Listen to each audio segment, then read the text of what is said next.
দুনিয়ার ইতিহাসে এক অদ্ভুত সত্য বারবার দেখা যায়।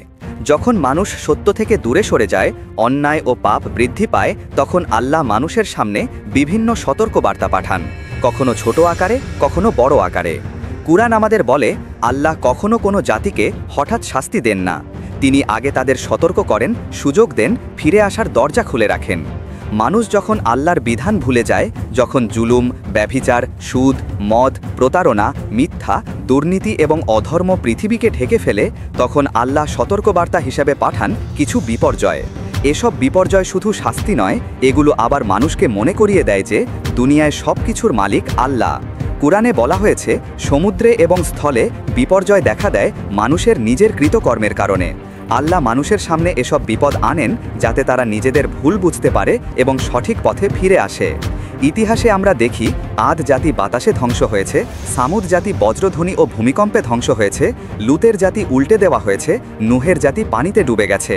এগুলো ছিল শুধুই ঘটনা মাত্র নয়, এগুলো ছিল সতর্কবার্তা। হাদিসে এসেছে, যখন কোনো জাতিতে ব্যভিচার, জুলুম, সুদ, প্রতারণা আর মদ ব্যাপক হারে বৃদ্ধি পায়, তখন আল্লাহ বিভিন্ন আকারের শাস্তি পাঠান। আর একটি হাদিসে বলা হয়েছে, যখন মানুষ অতি প্রকাশ্যে পাপ করে এবং কেউ কাউকে থামানোর চেষ্টা করে না, তখন এমন বিপদ আসে যা শুধু অপরাধীদের নয়, ভালো মানুষদেরও পরীক্ষা করে। এবার আসি ভূমিকম্পের কথায়।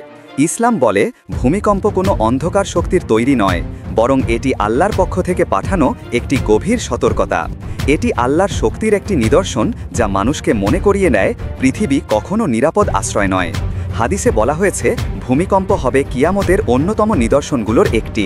কুরআনে বর্ণিত অনেক জাতি তাদের পাপের কারণে ভূমিকম্পে ধ্বংস হয়েছে। ভূমিকম্প হওয়ার অন্যতম কারণ হল মানুষের পাপ ও জুলুম বৃদ্ধি।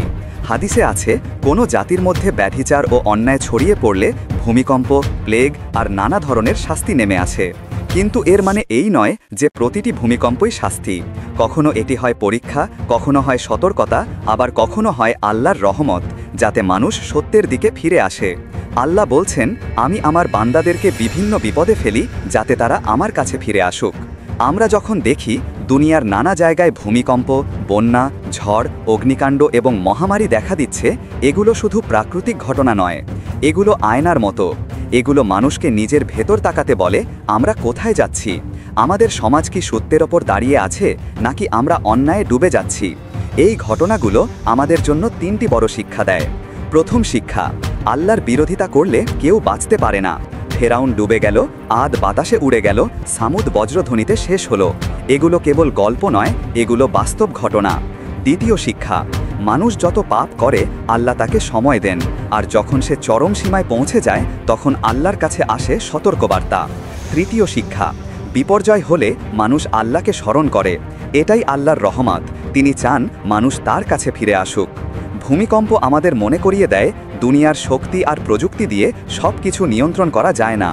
আল্লাহ যখন পৃথিবীর সামান্য একটি অংশ নড়িয়ে দেন, তখন পুরো বিশ্বের শক্তিশালী স্থাপনাগুলোও কেঁপে ওঠে।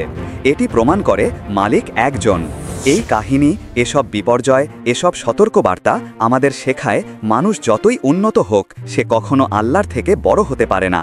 যখন পাপ বাড়ে, অন্যায় বাড়ে, জুলুম বাড়ে, তখন আল্লাহ মানুষের চোখ খুলে দিতে বিভিন্ন নিদর্শন পাঠান। এসবই আমাদের জন্য শিক্ষা, সতর্কতা এবং সত্যের পথে ফেরার সুযোগ।